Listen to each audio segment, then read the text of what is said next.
Jadi makanya Imam Syafi'i itu punya kitab namanya Al-Um, itu sering saya pelajari. Itu ada kitab Hudnah, kitab perjanjian dengan damai dengan non-muslim. Itu beliau cerita, ya ada hanya Imam Syafi'i, hampir semua ulama cerita.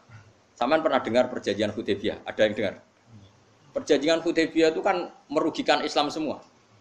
Di antara perjanjiannya gini, Nabi itu sudah di pintu masuk Mekah di Hudaybiyah. Itu perjanjiannya apa? Kalau orang kafir masuk Islam harus dikembalikan. Karena Islam itu tidak habitat asli. Karena habitat asli orang Mekah itu kafir. Cara pikirannya mereka, ini tentu cara pikirannya mereka. Tapi nak wong Islam masuk lagi ke kafir kon ngebarno, karena berarti kembali ke habitat. Paham ya? Iku Nabi yang muni ya, gak apa-apa. Umar gremeng, masyhur. Saking gremenge Umar sampai alas tabi Rasulullah. Jenengan tesih Rasulullah betul. Jare Nabi jape bala ya aku cek Rasulullah. Lah tapi kenapa bikin perjanjian falimatu tidaniyata Kenapa bikin kehinaan pada kita? Ini kan perjanjian yang menghinakan kita. Jawab Nabi ya, ana Rasulullah wala yudai adillah abadan. Aku itu Rasulullah. Gak ngarah di baro pangeran. Nabi Umar sing gremang-gremeng wis. Abu Bakar parani. Cara kowe dekne cek Rasulullah. Abu Bakar ya gua Rasulullah. Ya dekne ya cek Rasulullah. Tapi kenapa bikin perjanjian yang merugikan kita? Itu lucunya Abu Bakar tuh punya kalimat yang sepersis jawabannya Nabi, padahal tidak janjian. Gua Rasulullah, wala yudai Allahu abadan. Dekne ku Rasulullah. Ora bakar di baro pangeran. Umar semelidik. Wah, ini kok bodoh.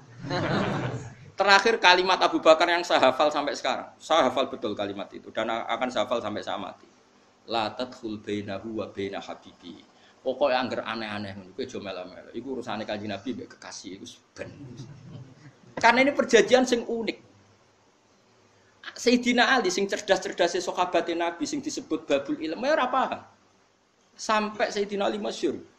Pertama perjanjian mbek Suhail bin Amr. Nggih sinten Suhail bin Amr iku utusane wong kafir jenis Suhail. Iku perjanjian Nabi hadza ma shalaha alaihi Muhammadur Rasulullah kufar Quraisy. Tulisan pertama teke sing ditulis Sayyidina Ali nyen wis pinter zaman iku wis iso nulis. Ini perjanjian Muhammad Rasulullah dengan kafir Quraisy. Dari Suhail, hapus kata Muhammad Rasulullah. Kalau kita yakin dia Rasulullah, tidak tak perangi dong. Tulis Muhammad bin Abdullah, jangan pakai Rasulullah. Terus dari Kanjeng Nabi, busak li. Terus dari Ali, moh kalau buatan arah busak. Wong kok busak status Muhammad Rasulullah. Wong kok busak gendera la ilaha illallah kira-kira ngono cara. Wis aja dicerah-cerah.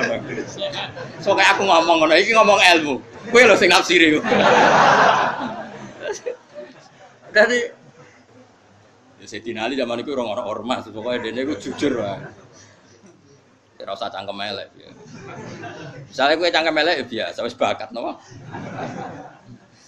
Aku mau wong kok ngapus tulisan Muhammadur. Jawab Sayyidina, tapi mereka tidak mau. Lau alimna annaka Rasulullah ma qatalnaka walakin iktub Muhammad bin Abdullah. Tulis li, iku hapus. Ndak ya Rasulullah ndak hapus. Sejarah Kanjeng Nabi, dulani, tanganku cekelno. Cekelno mergo Nabi ra iso maca, cekelno tulis ini, aku sing hapus. Bareng Nabi mulai hapus. Nabi ku ya lucu ngene kan. Masuk tak hapus aku ya tetep Rasulullah. Ya tak nanti kan. Gak apa-apa. Jadi harusnya wong tulisan wae pas yo dihapus aku ya tetep Rasulullah. Sayyidina Ali mulai nampa iya ya. Jadi Nabi itu rileks. Ora koyo kowe protang-protong nggo Islam. Kan jihad to. Ya maksudnya gue ya mikir kabeh ono ilmune. Itu peristiwa napa Hudaybiyah. Akhirnya ditulis ada masalah Ali Muhammad bin Abdullah. Singkat cerita, Abu Jandal itu anak Suhail. Abu Jandal itu lama sekali disiksa orang kafir karena Islam di komunitas kafir Mekah. Melayu itu moro Kanjeng Nabi ku ijek apa jenenge mukoyat dan mari biasa bahasa Arab. Di borgol. Apa? Di borgol. Rono iku jek borgolan. Borgolan nangis ya Rasulullah saya di Mekah itu disiksa. Izinkan saya ikut engkau pulang ke Madinah. Suhail itu dia anak Abu Jandal bin Suhail. Terus Kanjeng Nabi diomongin Nabi Suhail, "Hada ya Muhammad. Awalu ahdin baini wa bainaka." Iki awal perjanjian. Buktekno nak kowe komitmen yang perjanjian. Nangis Abu Jandal mergo Kanjeng Nabi, Ya Aba Jandal, kamu harus kembali ke kafir Quraisy. Aku itu nabi, ra tau nyulayani janji. Tapi nanti saya disiksa lagi, saya difitnah agama saya lagi. Terus Kanjeng Nabi ngendikan, "Wes aku balik wae ning kafir Quraisy. Balik. Iki sesuai perjanjian. Fasayat alulaka kharajan wa makhrajan. Kok Allah mesti gawe jalan keluar. Tapi ada perjanjian yang menguntungkan Nabi. Dalam waktu 10 tahun orang boleh diskusi Islam. Nah, ini yang perlu kita catat. 10 tahun orang yang mendiskusikan Islam di komunitas kafir Quraisy harus disahkan. Mereka bilang oke. Nyongkone diskusikan sesuatu yang enggak punya akibat. Paham gini, yang penting itu Nabi ketika Nabi mau untuk orang boleh mendiskusikan Islam. Cara bahasa saya itu oleh menjadikan Islam jadi studi. Paham ya? Wah, akhirnya kafir Mekah itu biasa diskusi Islam piye? Pangeran pantes Hubal apa Allah?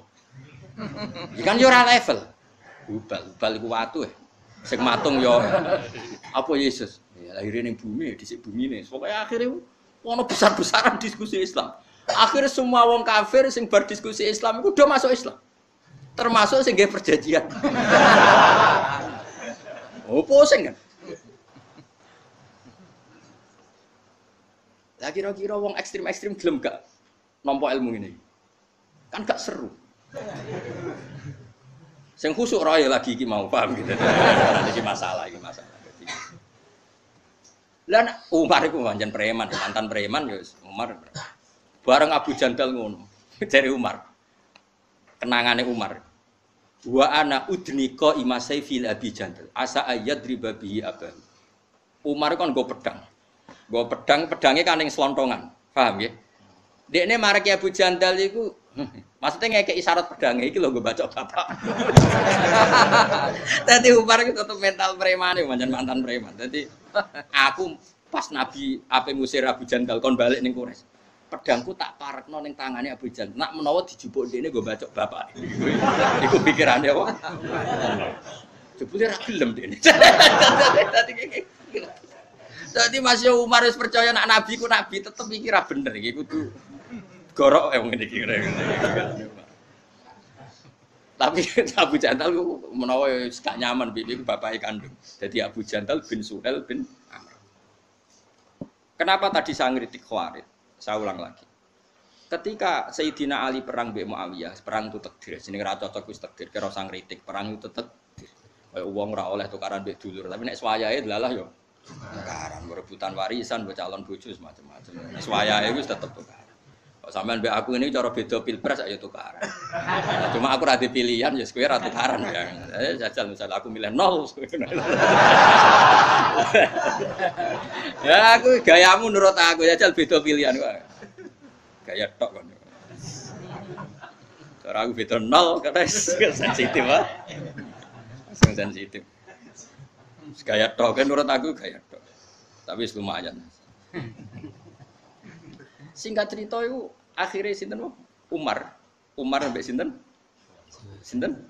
Abu Jahal. Singkat cerita wis ngalami seperti itu.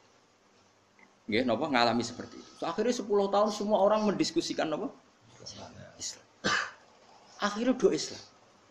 Wis Islam karepe dhewe terus akhirnya perjanjian itu dibatal-batal dhewe. Dibatal-batal dhewe. Sampai anak Abu Jahal jenenge Ikrimah bin Abi Jahal. Iku ketika pemateni Nabi gak sido. Terus ketika utusane Nabi metu Ikrimah mau diomongi ngene. Misluhu la ya jalul Islam. Kula aja apal ta iki. Pantese dekne iku ya ora kok roh Islam. Ikrimah akhirnya mikir. Akhirnya dia masuk napa? Islam. Jadi akhirnya Islam jadi masif lewat kesempatan berpikir. Artinya apa? Perjanjian apapun yang merugikan Islam cara zahir, angger ana waktu jeda pasti pada akhirnya uang memilih Islam. Mulane kita ini ahlul ilm harus kampanye dengan kul falillahil hujjatul balighah. Islam itu dibela dengan argumentasi. Hujjah itu argumentasi ilmu.